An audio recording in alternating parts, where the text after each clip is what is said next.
4 tips for being a stepmom. If I knew then what I know now, those words sound familiar. I often find myself thinking those words when people ask me what it's like being a stepmother. My story is a bit unique. My husband was my first kiss, my first handholder, my first everything, at age 29. For my husband, this was his second marriage.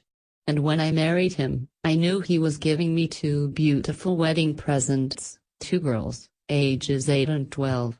But all the events which have transpired since our wedding make me frequently say those words, if I had only known.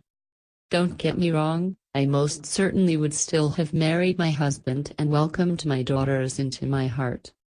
But I do wish someone would have told me about the heartache associated with being a stepmom, fights with and comparisons to his ex-wife, tears over who wants to live with whom, different parenting styles, different expectations on chores. And the list goes on. My marriage is one of the greatest sources of joy in my life. However, I have also experienced much pain and sorrow from being a stepmom. All of the lessons learned within my past 5 years of marriage can mainly be boiled down to the following 4 tips for being a stepmom. 1. Say less. You may laugh, but it's true. Less complaining. Less crying and asking, why? Less angry outbursts. Less retaliation. Less biting words. Less bad-mouthing. I wish I would have said less and lived more. As I was told in college, we have 2 ears and 1 mouth because we are made to listen twice as much as we talk. Tweet this, I believe that. After talking negatively far too much, I now say less. 2. Pray more. I wished I would have prayed more, much more. I wish I would have prayed more for my husband's strength, for my peace and wisdom, and for my girls' hearts. I wish I would have eagerly sought out mentors to pray with me too, to have a sense of community so that I wasn't alone in my journey as a new stepmom. Prayer always has a way of changing me much more than it ever changes anyone else I pray for. I now pray more. 3. Understand more.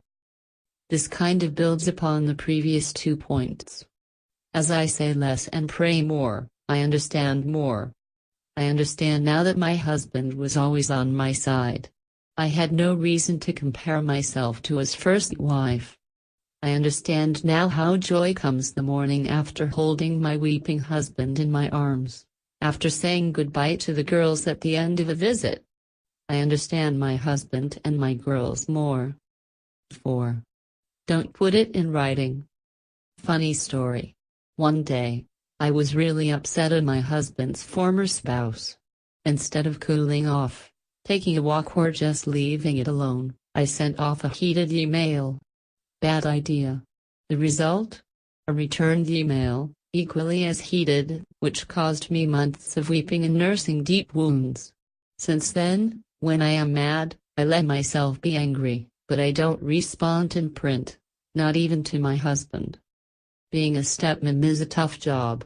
There are some very murky territories within the role, but the rewards of hugs, laughs, and snuggles are worth it. My daughters truly were, and still are, the best wedding present I could have ever received.